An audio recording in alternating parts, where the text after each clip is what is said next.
एक साथ श्वास लेना, एक साथ जन्म लेना, एक साथ मरण होना, ऐसी ही अनवरत दशा बनी हुई थी। वही जन्म वही मरण, वही जन्म वही मरण, वही जन्म वही मरण।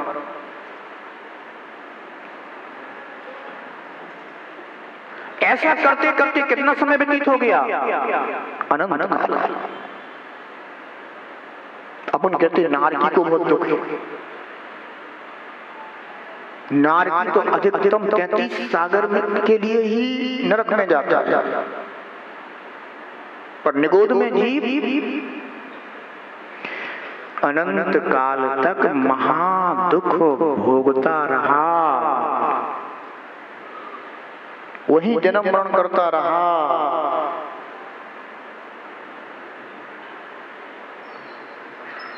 इसलिए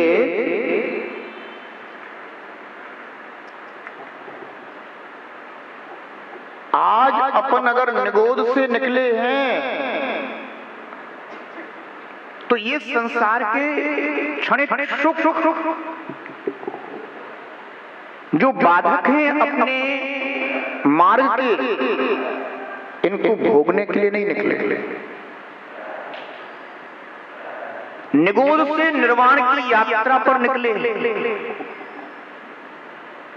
किसके लिए निकले हैं?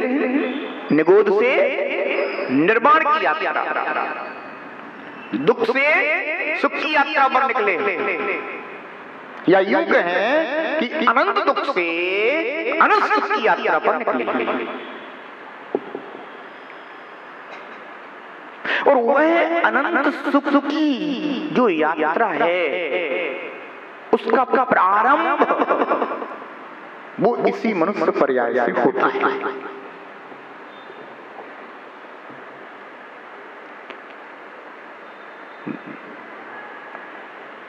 ध्यान रखना,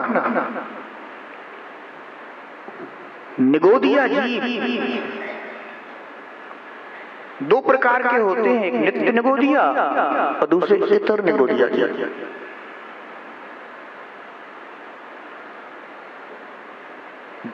आचार्य भगवत कहते हैं नित्य निगोद का तात्पर्य ये होता है कि जीव अभी तक निगोद से बाहर निकला ही नहीं। और एक आचार्य की मान्यता ऐसी है, वो कहते हैं कि कभी निकलेगा भी नहीं। और दूसरे आचार्य की ऐसी मान्यता है, इस विषय में दो आचार्यों की दो मान्यताएं हैं। एक आचार्य कहते हैं कि वह अभी तक निकला तो नहीं है, पर वह वहां से निकल सकता है, और वहां से निकलकर इस व्यवहार राशि में आता है।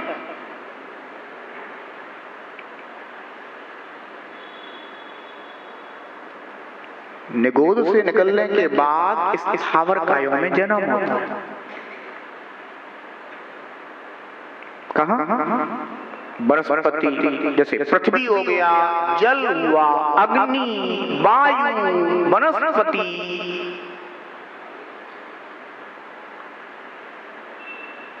ये अपन सबकी अवस्था है,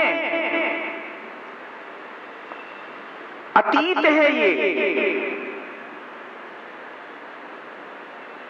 पृथ्वी, जल, अग्नि, वायु, वनस्पति, ऐसे इस स्थावरों में भी यह जीव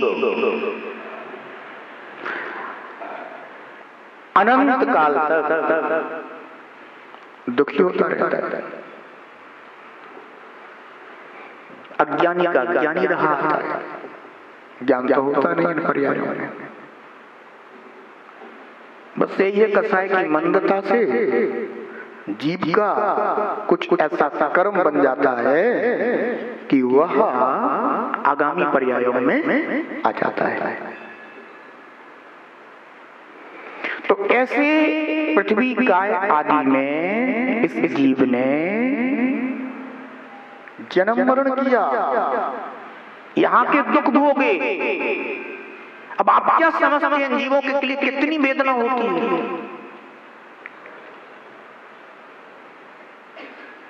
2 इंद्रिय, 3 इंद्रिय, 4 इंद्रिय, पंचेंद्रिय, सब जीवों का इस पृथ्वी पर ही तो जीवन निर्वाह हो रहा है।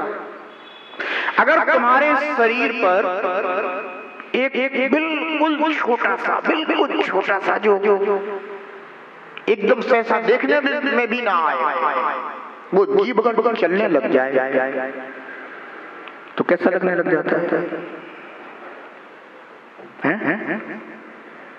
उसका स्पर्श भी अपने को कैसा लगता है कि जल्दी से हटा दो। वो काट भी नहीं रहा, तुम्हें पीड़ा भी नहीं दे रहा, केवल चल रहा है।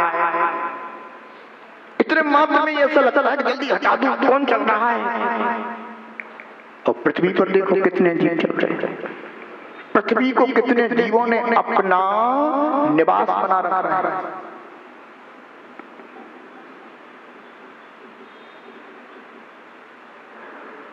कुछ जीव पृथ्वी के ऊपर निवास किए हुए हैं और कुछ जीवों ने पृथ्वी के अंदर अपने निवास स्थान बना रखे हैं। उस पृथ्वी शरीर को ही जीवों ने अपना निवास बना दिया, छेद डाला बिल्कुल।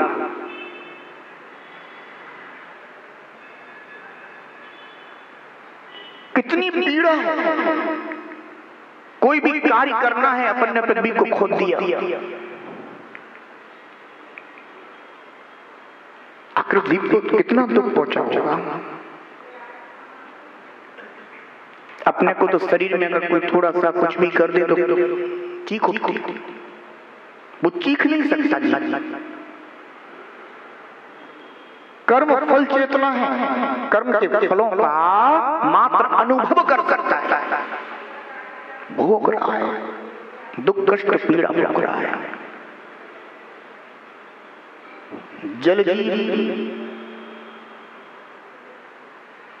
दुख कष्ट पीड़ा भोग रहा है, जीवन निर्वाह नहीं होता।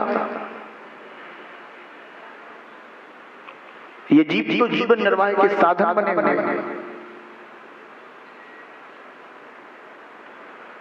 पृथ्वी, जल, अग्नि, वायु, वनस्पति के 5 स्थावर जीव, पंचेंद्रिय आदि जीवों के लिए तो जीवन निर्वाह के साधन है।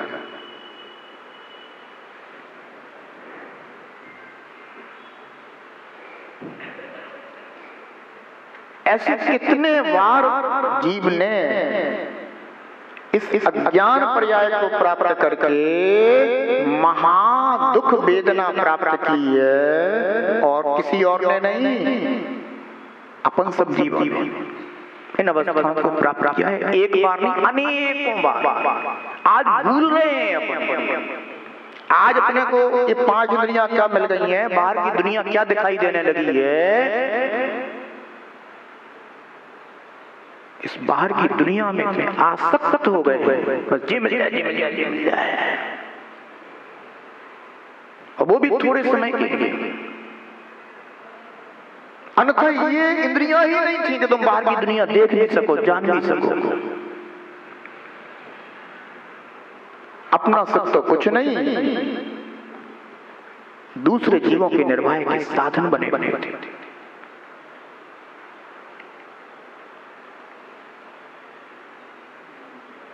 तो पृथ्वी, जल, अग्नि, वायु, वनस्पति बन करके जीव ने महान वेदनाएं सही हैं। जेठ मास की गर्मी में धूप लगती है ना,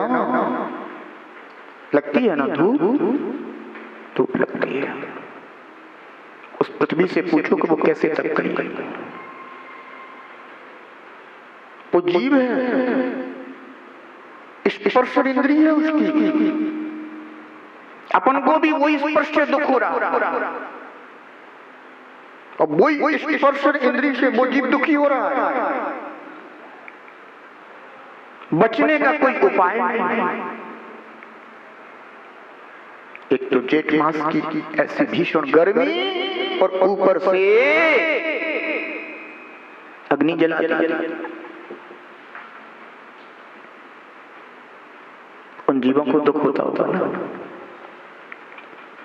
इसलिए जिनेंद्र भगवान कहते हैं कि इन सब जीवों की योनियों आदि को जान करके उन जीवों के प्रति अपने हृदय में करुणा लाओ, करुणा। दया लाओ, दया। ये करुणा और दया आत्मा में विशुद्धि जागृत करती है। पीड़ा का अनुभव जब तक तुझे नहीं होगा तब तक तो पीड़ा से छूटने का उपाय कर ही नहीं सकता। हम लाख प्रवचन कर लें, तुम्हें समझाने का कितना भी प्रयास कर लें, पर तुम्हें समझ में तो बात तब आएगी जब तुम्हें उस पीड़ा का पीड़ा रूप में अनुभव होगा, दुख का दुख रूप में अनुभव होगा, तुम तत्काल छोड़ दोगे।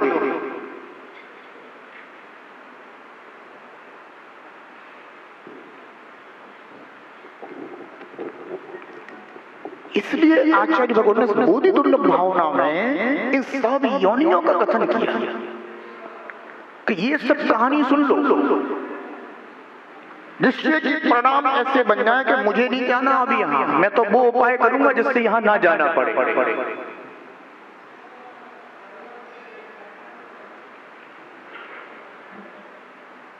ध्यान रखो, आचार्यों ने ये नहीं कहा कि मनुष्य पर्याय में जीव अनंत काल तक रहेगा, पर ये जरूर कहा है कि निगोद में अनंत काल तक रहा है।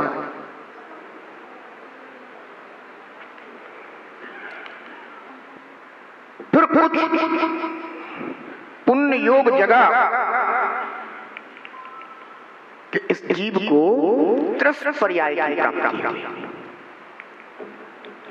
दुर्लभ लई ज्यों चिंतामणि त्यों पर्याय लई त्रस्तनि। आप लोगों ने चिंतामणि रत्न के विषय में सुना है कि नहीं सुना? सुना है? देखा कितने लोगों ने?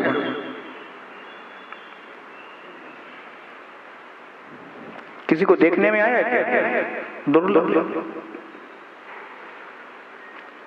तो दुर्लभ लही जो चिंतामणि, जैसे चिंतामणि रत्न दुर्लभ है, ऐसे ही त्रस्त पर्याय की प्राप्ति होना दुर्लभ है, यानी दो इंद्रिय जीव भी होना बहुत दुर्लभ है। आज अपन को अपने पंचेंद्रिय पर्याय की कद्र नहीं, और वहां देखो कि दो इंद्रिय की पर्याय भी जीव के लिए चिंतामणि रत्न की तरह दुर्लभ है, वो प्राप्ति मुश्किल है।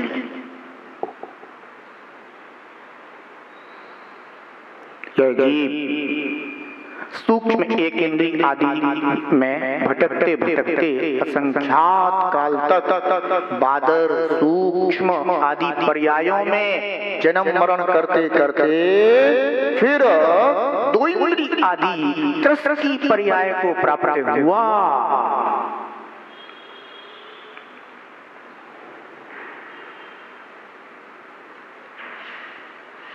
अब दो इंद्रिय की पर्याय अपन को तो बहुत तुच्छ लगती है,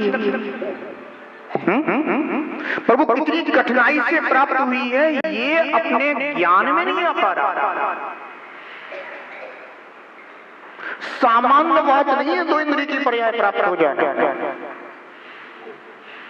इसमें भी अनंतों काल गुजर गए। कितना काल गुजर गया? अनंत काल, अनंत पर्याय गुजर गई, तब जाकर के यह जीव दो इंद्रिय की पर्याय को प्राप्त होगा।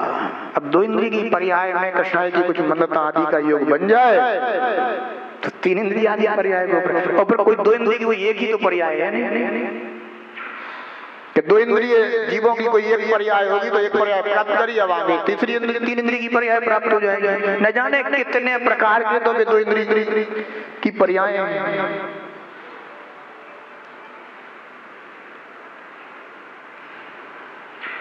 उन पर्यायों में परिभ्रमण करता रहा जीव। सभी के लिए वैसे योग मिल पाना बहुत कठिन होते हैं, कहने में तो बहुत सरल है, पर वे योग मिलना तो बहुत कठिन होते थे। ऐसी अनेकों दो इंद्रिय की पर्यायों में जीव जन्म मरण करने के बाद किसी शुभ योग से, पुण्य योग से तीन इंद्रिय जीव हुआ।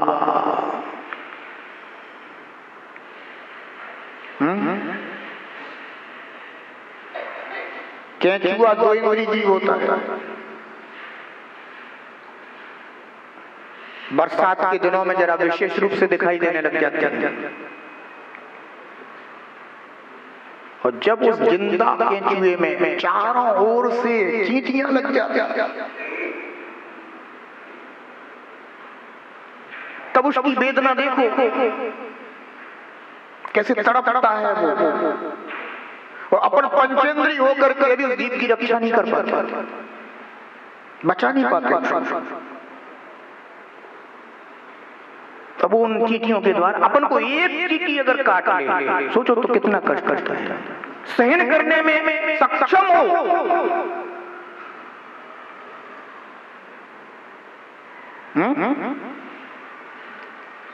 और सक्षम होने के बाद भी तिलमिला उठते हो। और वो जिस पर सैकड़ों चींटियां लगी, कितनी पीड़ा होती है इस चीज को दो इंद्रिय की पर्याय। ये तो एक उदाहरण मात्र है। ऐसी दो इंद्रिय की अनेकों पर्यायों में हम सब जीवों ने अनेकों बार भयंकर दुख वेदना सहन की है, पर धर्म नहीं मिला, क्योंकि धर्म की समझ ही नहीं। वो इंद्रिय जब तक प्राप्त नहीं होती, पंचेंद्रिय त्रस्त पर्याय, संगी पंचेंद्रिय त्रस्त पर्याय, यहाँ धर्म की समझ हो सकती है, बचने की विधि जान सकते हैं। तीन इंद्रिय की पर्याय में आया, चींटी आदि हो गया, खटमल हो गया।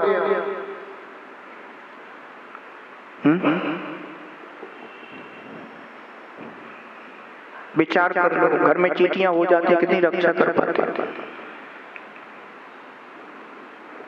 किस तरह से उनकी मृत्यु होती है।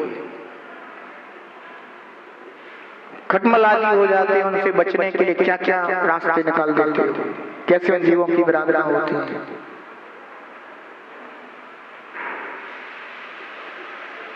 भयंकर वेदनाएं जीवों को इन पर्यायों में भोगना पड़ती हैं। इन सब पर्यायों से अपन सब गुजरते हुए आए हैं। चार इंद्रिय की पर्याय, मच्छर चार इंद्रिय जीव होता है। आंखें होती है मच्छर, वे चार इंद्रिय जीव कहाँ नहीं पाया जाता मच्छर? हर घर